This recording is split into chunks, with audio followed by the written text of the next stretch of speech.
Welcome to Renee's Pop-Off. Today we're breaking down Ariana Grande's new album, Thank You Next. Justin Bieber just opened up about his marriage problems with Hailey Baldwin, and Adam Levine has responded to the Super Bowl backlash. Hey guys, welcome to Renee's Weekly Pop-Off, where we pop off with our thoughts on the biggest stories in Hollywood. I'm your host, Renee Ariel, and today I'm joined by New York Times best-selling author and one half of the popular YouTube channel Just Between Us, Allison Raskin. Thank you for having me.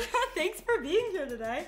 Cheers. Cheers. Got some rosé. I'm ready to pop off. We have a lot to talk about today, so it's been a crazy week. It's been a crazy week in Hollywood. Justin Bieber did an interview that was probably one of the craziest, most honest ones he's done yet, and he did it with his wife, Hailey Baldwin. But first, so I don't know if you've heard this drama, but Ariana Grande got a tattoo on her palm. Oh, yeah. She has a lot of tattoos, but she got one on. Oh, she does? Oh, she has many little tiny ones. Oh, teeny. Little teeny. That's an in thing right now, to have like the tiniest little tattoos. Oh, wow. I have some tiny tattoos. Pretty cool. Do you? Yeah. Okay. But she has one on her palm, and it was supposed to say 7 rings in Japanese, right, as an ode to her new song, 7 Rings. But it accidentally said Japanese barbecue grill. So yeah, little different, and then she tried to fix it, and when she fixed it, it said Japanese barbecue grill finger.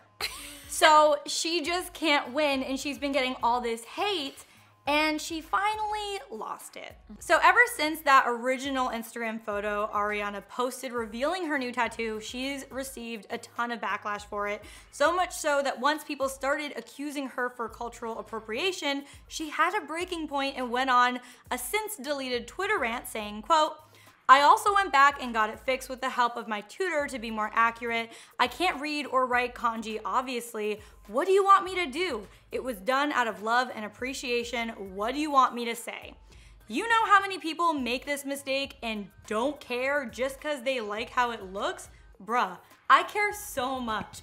What would you like me to do or say? For real." She then continued on saying, quote, "There's a difference between appropriation and appreciation. My Japanese fans were always excited when I wrote in Japanese or wore Japanese sayings on my clothing. However, all of the merch with Japanese on it was taken down from my site, not that anyone cared to notice." I mean, this is Ariana Grande we're talking about. She definitely had someone to help her with the tattoo, and the fact that they got it wrong twice blows my mind. Honestly, I wonder if the tattoo artist was just her. Stop it. Or if somebody along the way was with her, because it doesn't really make any sense. Well, I feel like, especially the correction. Yeah, Japanese barbecue grill finger. That's real bad. Like, you can't even, at least with a Japanese barbecue grill, you can be like, I love grilling, you know? But with finger, what? Like, what would that even mean? I think another reason Ariana is getting so frustrated is because people will knock it off her back. It's like she cannot do anything right. I feel like after the Pete Davidson breakup, after the Pete Davidson proposal, people are just all on her right now because she's so big that her breaking point, I mean, it hit. Yeah, it's difficult. I mean, it's also like when you're in the public eye, like it's like a deal with the devil, right? Like, yeah, you know, you get to be famous, you get to have a ton of money, you get to travel the world and like have everyone experience your art. But the blowback is that like everyone is watching your every move, and she's still really young, and you know, I think she's like really growing into herself and like you know, handling herself really well. But there's gonna be slip-ups along the way. So I don't know if you watched the Super Bowl. To everyone's surprise, did. I mean, I was at a place where it was playing. Oh yeah, so you went for the food. Yeah. Yeah, that's fair. I think that's why like 80% of the people go. Just kidding. There's a lot of football fans. I did watch the halftime show. I love Maroon 5. Yeah, I like Maroon 5 a lot too.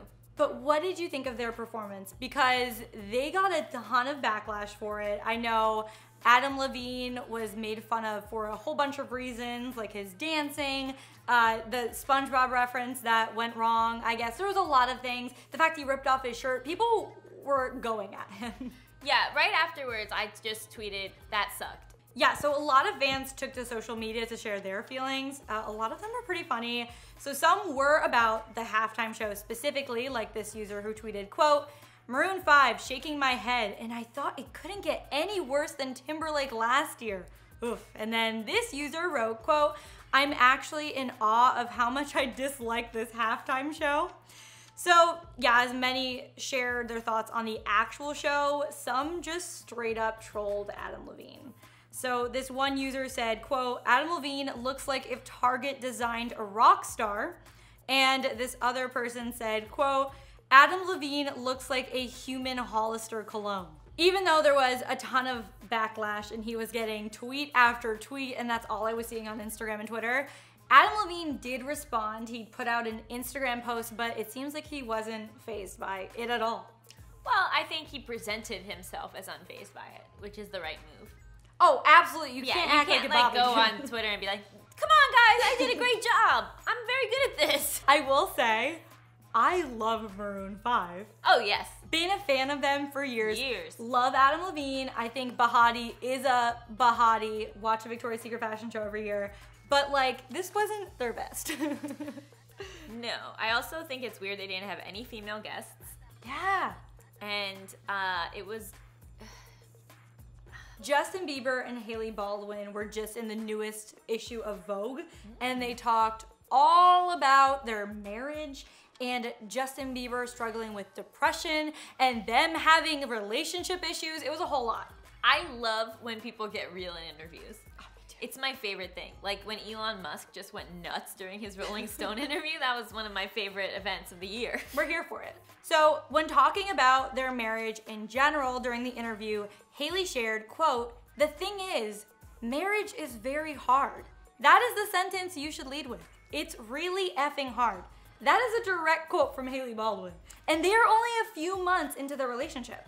Well, they're not even just their marriage, into their relationship in general.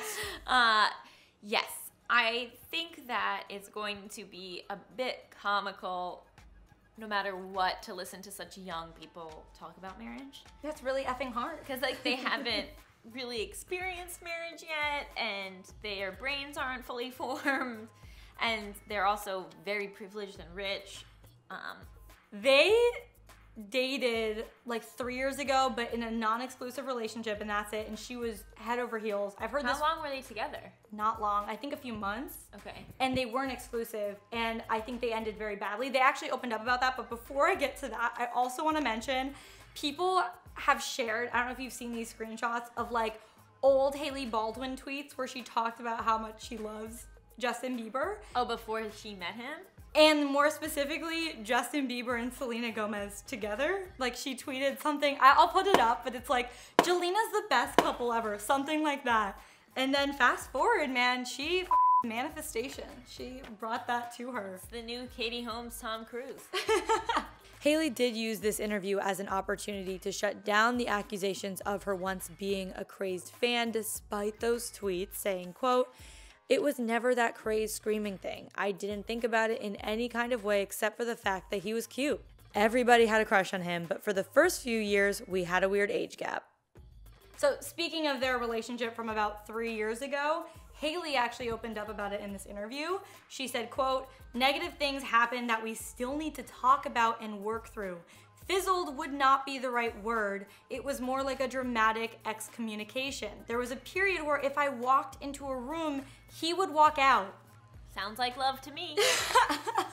Like that's, I mean, if you're still, something must have gone down if you are still holding on to whatever happened from 3 years ago. And because usually you think, and you're now married to that person. And you're married and now you're working through it. I just, like, I understand she prayed on it and I respect her decision, but at the same time when you're dealing with all these issues and you haven't even, now you're married and you haven't gone to counseling or worked through them, like that's a lot to deal with so early on. So Justin then went on to say that when he first saw her back in June, which wasn't that long ago, he forgot how much he loved and missed her and how much of a positive impact she had on his life. When he saw her, he apparently thought, and I quote, holy cow, this is what I've been looking for. I don't know.